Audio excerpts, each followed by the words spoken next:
Greetings and welcome to the Reparenting Daily podcast. In this podcast, we'll dive deep into reparenting, exploring all of the tools and resources that you'll need to help you along your journey. This podcast is divided into 3 sections. The first is a daily reading. The second is a discussion of the reading, followed by suggested journal prompts. And the last section is a peaceful meditation for closing.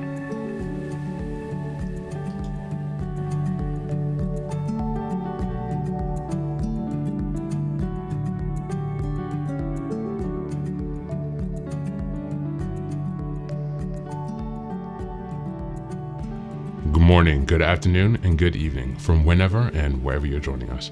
I'm so glad you've joined us today on this journey of self-expansion and growth. If this is your first time here, welcome.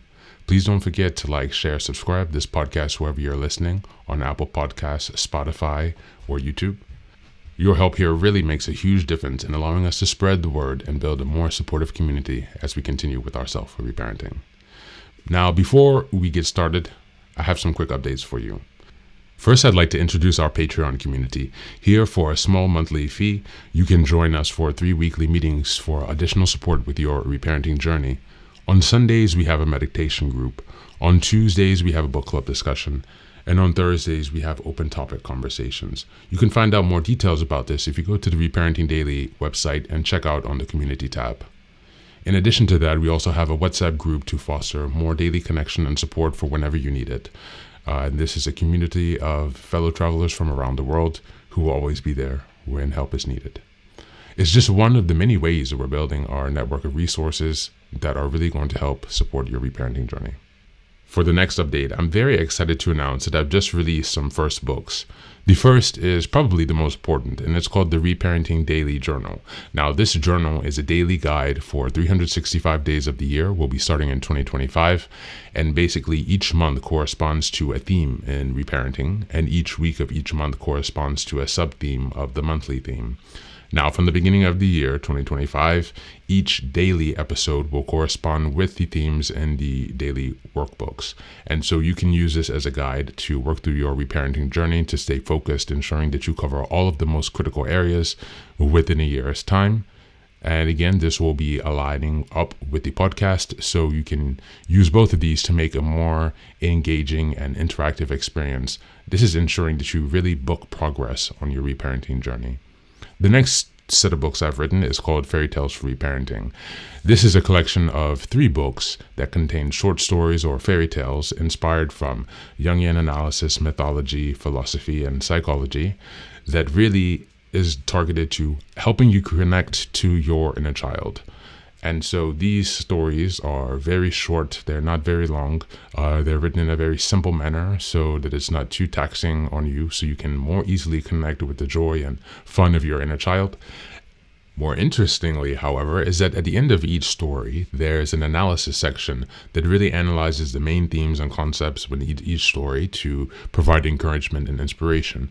Additionally, you will find corresponding journal prompts after each story and each analysis section to help you reflect deeper on how the themes of each fairy tale can be reflected and correspond to your own personal journey as you work towards self-expansion. You can find all of these books now available on Amazon, so go ahead and give us a look and give us some support. And as I've mentioned before, this entire process of reparenting and self-expansion is really about growth, iterative change, and continuous improvement. Much like the process of nurturing the bonsai tree, our reparenting journey requires our consistency and care. So many thanks for being here and for supporting this project, and also to committing on your journey of self-expansion. Now, without further ado, let's dive into today's practice. Today's reading is again from Atomic Habits by James Clear. We're looking at chapter 5. This is called The Best Way to Start a New Habit. In 2001, researchers in Great Britain began working with 248 people to build better exercise habits over the course of 2 weeks. The subjects were divided into 3 groups. The first was a control group. They were simply asked to track how often they exercise. The second group was a motivation group. They were asked not only to track their workouts, but also to read some materials on the benefits of exercise. The researchers also explained to the group how exercise could reduce the risk of coronary heart disease and improve heart health. And finally, there was a third group. These subjects received the same presentation as the second group, which ensured that they had equal levels of motivation. However, they were also asked to formulate a plan for when and where they would exercise over the following week. Specifically, each member of the third group completed one of the following sentences. During the next day, I will partake in at least 20 minutes of vigorous exercise on day blank at time blank in place blank. In the first and second groups, 35 to 38% of people exercise at least 1 day per week. Interestingly, the motivation present given to the second group seems to have had no meaningful impact on their behavior. However, 91% of the third group exercised at least once per week, more than double the normal rate. The sentence they filled out is what researchers refer to as an implementation intention. In this plan, you make beforehand about when and where to act. That is, how you intend to implement a particular habit. The cues that can trigger a habit come from a wide range of forms. The feel of your phone buzzing in your pocket, the smell of chocolate chip cookies, and the sound of ambulance sirens. But the two most common cues are time and location. Implementation intentions leverage both of these cues. Thank you, and that's the reading for today.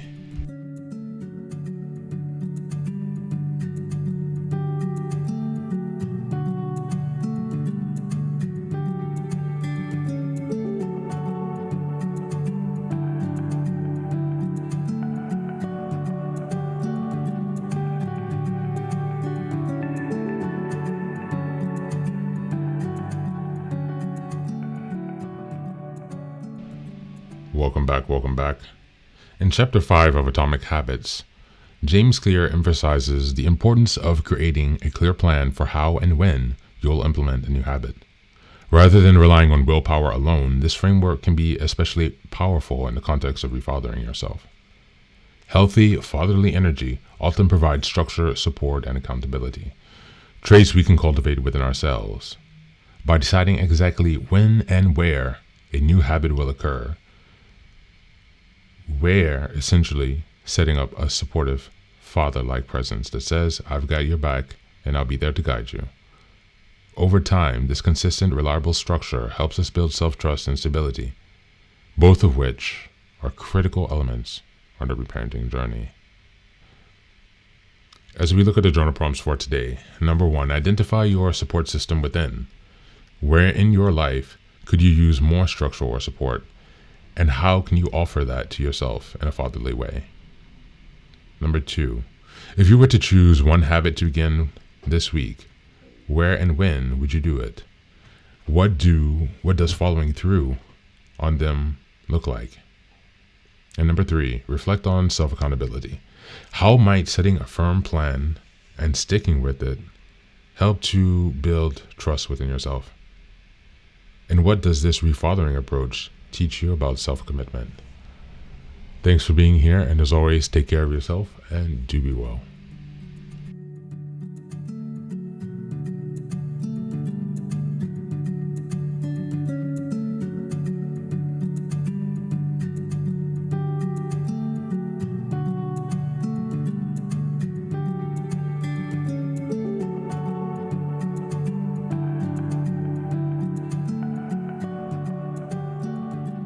And now, let us move on to the final section, the daily meditation. This is an unguided meditation, and I will simply provide some music where you can take some time to relax. Please feel free to choose a location and a place where you feel safe and where you can be undisturbed for the next 10 minutes. You can choose to be sitting, standing, laying down, as you like, whatever makes you comfortable. Thanks for being here, and enjoy the meditation.